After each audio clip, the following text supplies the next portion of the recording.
So welcome back to another video, guys. Been a while between videos, just with COVID going on, waiting on a lot of parts sort of thing. It's been a long wait. So basically I'm going to put some side steps on, get rid of the factory alloy ones. These are the ones that just mount up under your chassis. So depending what you want to do with the old ones or your standard ones you have on, to undo the brackets for them, you do have to pull your seats out, or an easy option would be is just cut the existing brackets where the tube mounts to the bracket that is under your car, and just leave that in there, so that way you don't have to make any other brackets. You can just mount that up there, and obviously it's still going to be watertight using those factory mounts. Pretty much the story goes, I contacted Jake at Jake's Metal Fab in regards to, because I was looking at his stuff on a lot of sliders on eBay,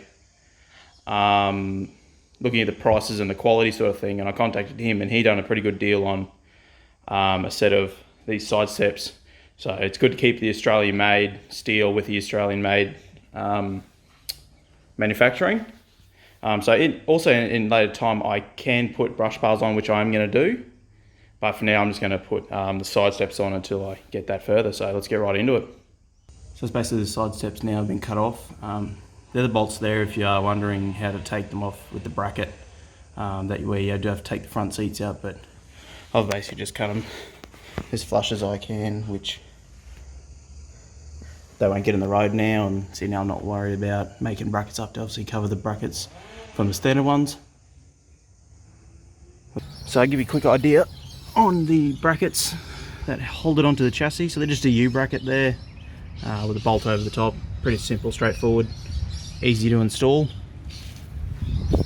But again, thanks to Jake's Metal Fab for fabbing them up for us. But until next time, guys, for the next video, be sure to chuck a like and a subscribe. We'll see you in the next one.